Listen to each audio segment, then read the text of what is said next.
अब हम लोग चर्चा करेंगे फंडामेंटल राइट में एक एक आर्टिकल का। सबसे पहला जो दो आर्टिकल है वो क्या है, एक है आर्टिकल 12 और एक है आर्टिकल 13। तो आर्टिकल 12 में क्या बातें की गई हैं सबसे पहले जान लीजिए। आर्टिकल 12 में मैंने आपसे बात किया ना कि अनुच्छेद 12 में राज्य की परिभाषा दी गई है। राज्य की परिभाषा, डेफिनेशन ऑफ स्टेट की, स्टेट के अंतर्गत, चूंकि देखिए पूरा मौलिक अधिकार राज्य के विरुद्ध है कि राज्य ऐसा नहीं करेगा, ऐसे लिखा हुआ है। राज्य किसी के साथ धर्म, जाति, मूलवंश, लिंग, जन्मस्थान के आधार पर भेदभाव नहीं करेगा। तो पहले ये तो बताना होगा ना, फर्स्ट आर्टिकल में ही ये बताया गया कि एक्चुअली व्हाट इज स्टेट। पहले ही आर्टिकल में इस बात का जिक्र किया गया है। ध्यान रखिएगा कि राज्य की परिभाषा भारतीय संविधान के दो आर्टिकल में है, बताया गया है। एक तो अनुच्छेद 12 और दूसरा आर्टिकल 36, जो अगले पार्ट का पहला आर्टिकल है। भाग 3 और भाग 4 दोनों ही भाग के पहले आर्टिकल में ही राज्य को परिभाषित किया गया है। क्या लिखा गया है इसमें, तो कौन कौन राज्य के अंतर्गत आता है देखिए। सबसे पहले यह कहा गया कि भारतीय सरकार मतलब यूनियन गवर्नमेंट, सेंट्रल गवर्नमेंट एवं संसद, भारत की जो सरकार है और पार्लियामेंट है। और पार्लियामेंट के अंतर्गत 3 चीजें आती हैं, लोकसभा, राज्यसभा एंड राष्ट्रपति यानी प्रेसिडेंट। इतनी बातें आएंगी। पहला पॉइंट ये लिखा गया।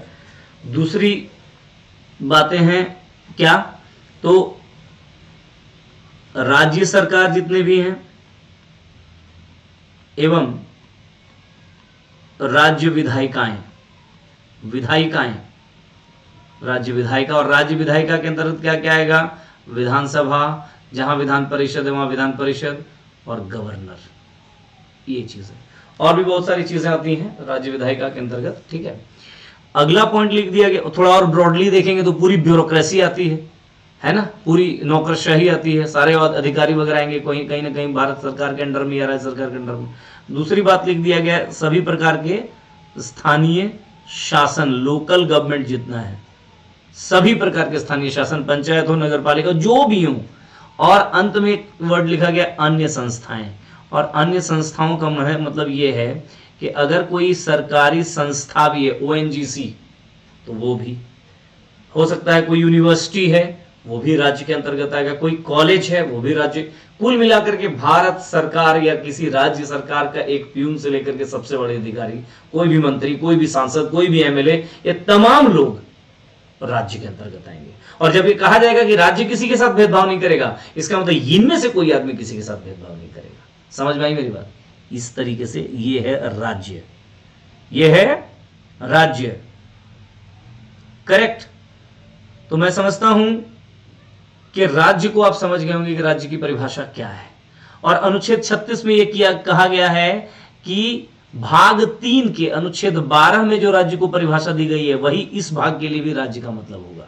तो मतलब आर्टिकल 36 और आर्टिकल 12 में राज्य की यही परिभाषा दी गई है। उम्मीद करते हैं एकदम क्लियर, क्रिस्टल क्लियर हो गया होगा। अगला आर्टिकल में चलिए। नेक्स्ट आर्टिकल इज क्या है, अगला आर्टिकल क्या है, तो आर्टिकल 13। देखिए यहीं पे एक बहुत बड़ा खेला है ना। थियोरेटिकल पार्ट में भी पढ़ा देता हूं, इसका प्रैक्टिकल अप्रोच पर हम बाद में फिर डिस्कस करेंगे इस चैप्टर को आगे जब मैं पढ़ाऊंगा तब। इस आर्टिकल में एक्चुअली विधि शब्द की व्याख्या की गई है।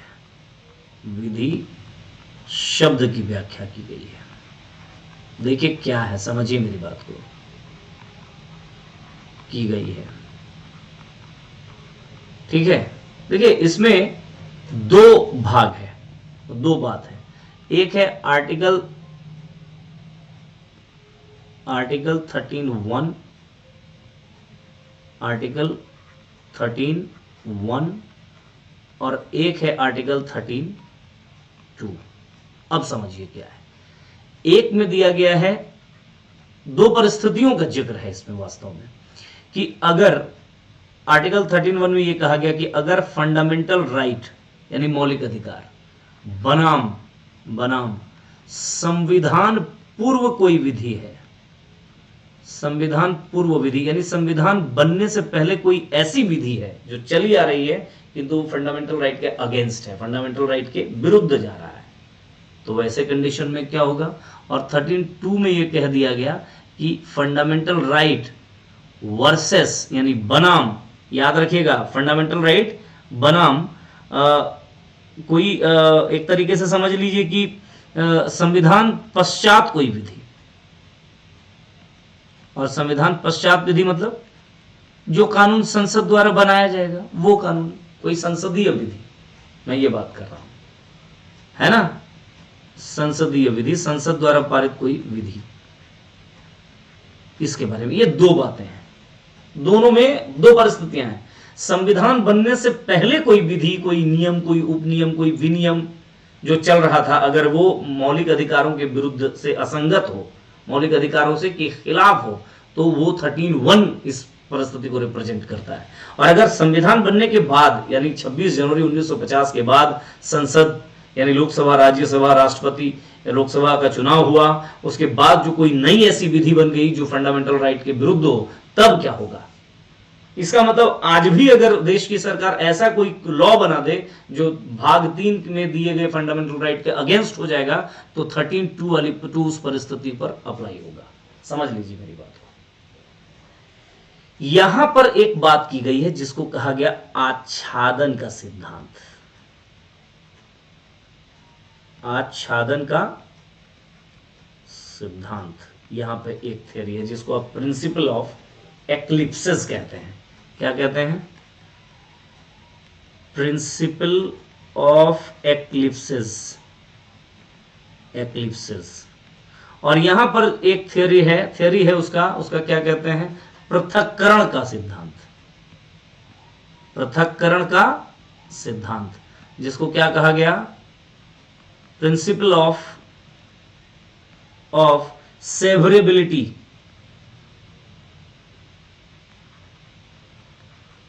सेवरेबिलिटी, ये याद रखिएगा।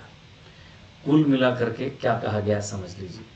बोला अगर कोई मौलिक अधिकार के विरुद्ध संविधान पूर्व कोई विधि जाता है तो मौलिक अधिकार आच्छादन के सिद्धांत के तहत इस परिस्थिति में मौलिक अधिकार पूरी तरह से क्या करेगा? संविधान पूर्व विधि को ढक लेगा।